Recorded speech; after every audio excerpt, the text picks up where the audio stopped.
Toolkit case में अब एक नया अपडेट आया है।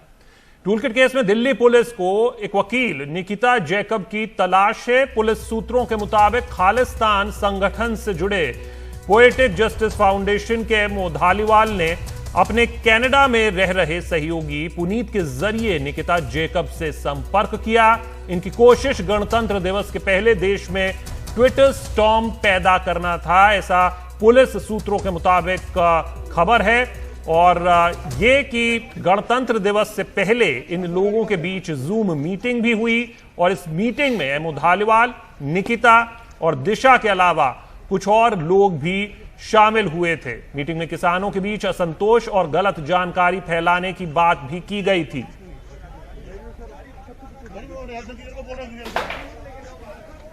तो 26 जनवरी की हिंसा के बाद अंतर्राष्ट्रीय सेलिब्रिटी और एक्टिविस्ट से संपर्क किया गया और क्योंकि दिशा रवि ग्रेटा थनबर्ग को जानती थी इसलिए उनकी मदद ली गई, ऐसा पुलिस सूत्र बता रहे हैं। पुलिस सूत्रों के मुताबिक 4 दिन पहले स्पेशल सेल की टीम निकिता के घर गई थी, उसके इलेक्ट्रॉनिक गैजेट्स की जांच की गई और कल पूछताछ होने की बात तय हुई। लेकिन अगले दिन जब पुलिस वहां पहुंची तो निकिता गायब मिली।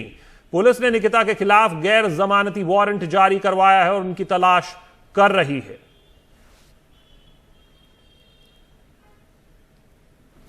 हमारे साथी मुकेश सिंह सेंगर जुड़ रहे हैं। मुकेश, बताएं कि ये टूल किट का मामला क्या इतना ज्यादा बड़ा है जिससे 22 साल की जो लड़की है उसको भी गिरफ्तार करने को लेकर किरकिरी हो रही है दिल्ली पुलिस की, सवाल उठाए जा रहे हैं और अब ये जो वकील हैं इनकी तलाश की जा रही है।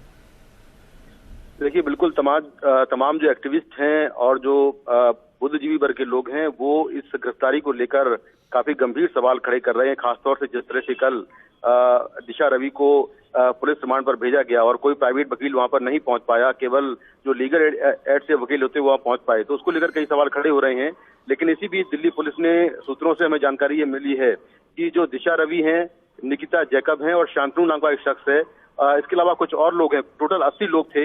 इनकी एक रिपब्लिक डे के पहले 4 दिन पहले इनकी एक जूम पर मीटिंग हुई थी और इस मीटिंग में जो पोएटिक फॉर जस्टिस, जो कि खालिस्तानी संगठन कहा जा रहा है कनाडा का, उसके जो हेड हैं एमओ धालीवाल, वो भी उस मीटिंग में मौजूद थी और उसी मीटिंग में ये तय हुआ कि कैसे टूल किट क्रिएट करना है और कैसे किसानों के बीच में असंतोष और गलत जानकारी फैलाना है। तो उसके बाद ये टूल किट तैयार किया गया और बाद में ये टूल किट चूंकि ग्रेटा को इसलिए दिया, जो दिशा रवि हैं उनको इसलिए दिया गया कि ये ग्रेटा थनबर्ग को पिछले 3 साल से जानती हैं और दोनों एक दूसरे से काफी संपर्क में रहती हैं।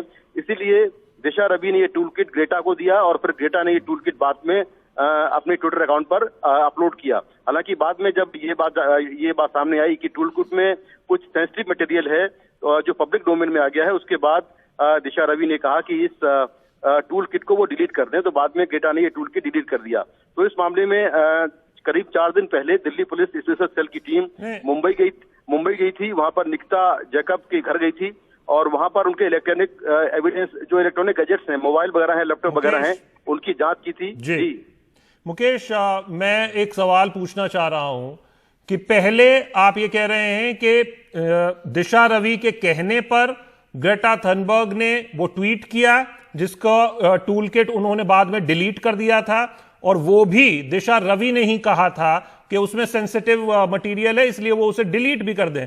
टूल किट एक डॉक्यूमेंट होता है जिससे कई बार इस तरीके के जो आंदोलन होते हैं उसमें जुड़ने के लिए कहा जाता है और ये कोई इलीगल डॉक्यूमेंट नहीं होता अनलेस उसमें इस तरीके की कोई बात होती।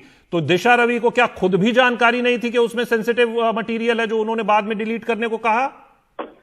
देखिए, जो टूल किट अपलोड किया गया था उसको दिल्ली पुलिस मान रही है कि उसमें काफी सेंसिटिव मटेरियल था। जो 26 जनवरी को हिंसा हुई थी और हिंसा के पहले जो पूरी प्लानिंग थी क्या कुछ करना है, वो सारी बातें उस टूल किट में लिखी हुई थी। और नहीं मुकेश, क्या दिशा रवि ने ग्रेटा थनबर्ग को कहा था, ये जानकारी मिल पाई है जो पुलिस सूत्र बता रहे हैं कि वो ट्वीट करें और उसके बाद क्या दिशा रवि ने ही उनसे डिलीट करने को कहा था? ये 2 बातें कंफर्म कर सकते हैं आप? देखिए, बिल्कुल दिल्ली पुलिस का दावा है कि चूंकि दिशा रवि और ग्रेटा एक दूसरे को काफी पहले से जानती थी, इसीलिए दिशा रवि को एक टास्क दिया गया था कि वो इस टूल किट को ग्रेटा को भेजें और ग्रेटा ने दिशा रवि के कहने पर इस टूल किट को अपलोड किया। लेकिन जब ये टूल किट पब्लिक डोमेन में आ गया उसके बाद से दिशा रवि ने कहा कि इस टूल को वो डिलीट कर दें, टूल किट को डिलीट कर दें, और बाद में दिशा रवि कहने पर ही क्रेटा ने ये टूल किट को डिलीट कर दिया। हालांकि पुलिस का कहना यह है कि इस टूल किट को अपलोड नहीं करना था क्रेटा को, लेकिन उन्होंने गलती से अपलोड कर दिया और ये बाद में पब्लिक डोमेन में आ गया। जी, जनरली टूल किट, मुकेश, जितना मुझे टूल किट के बारे में जानकारी है, ये एक डॉक्यूमेंट होता है जिसके जरिए ये ऐसे ही आंदोलनों में लोगों से अपील की जाती है कि वो इसमें जुड़ें और ज्यादा से ज्यादा नंबर्स में इस ऐसे मुद्दों पर समर्थन करें। तो अगर वो टूल किट शेयर करने के लिए नहीं था, तो उसके बाद फिर जिस तरीके से जो कल तक खबर आ रही थी कि उसमें एडिटिंग भी दिशा रवि ने की है, क्या ये भी आरोप की पुष्टि या पुलिस सूत्र ऐसा साफ तौर पर कह रहे हैं कि उन्होंने उसमें एडिटिंग एक बार नहीं कई बार की? देखिए, बिल्कुल दिल्ली पुलिस ने कल कोर्ट में ये कहा कि दिशा रवि ने कई बार उस टूल किट में एडिटिंग की। हालांकि दिशा रवि ने कोर्ट में कहा था कि उन्होंने केवल 2 बार इसको एडिट किया है, लेकिन पुलिस ने कहा कि कई बार उसको एडिट किया गया और उसके बाद इस टूल किट को आगे फॉरवर्ड किया गया। पुलिस का कहना यह है कि टूल किट तो आमतौर पर बहुत सारे लोग बनाते हैं, खासतौर से इस तरह के आंदोलनों में, लेकिन इस टूल किट में काफी ज्यादा सेंसिटिव मटेरियल था, इसमें बहुत सारी मिस इन्फॉर्मेशन थी और लोगों को भड़काने के लिए इस तरह के टूल किट का इस्तेमाल किया गया, जिसमें एक तरह से कहा गया कि डिजिटल स्टॉर्म लाना है, 26 जनवरी के पहले डिजिटल स्टॉर्म लाना है, और इसीलिए टूल किट तैयार किया गया था। और इस टूल किट को तैयार करने में जो खालिस्तानी संगठन के एक एमओ धालीवाल हैं, उन्होंने इस जूम मीटिंग में हिस्सा लिया था। तो कुल मिलाकर अपनी पुलिस के अभी दावे हैं, लेकिन क्या ये सारी बातें कोर्ट में टिक पाएंगी?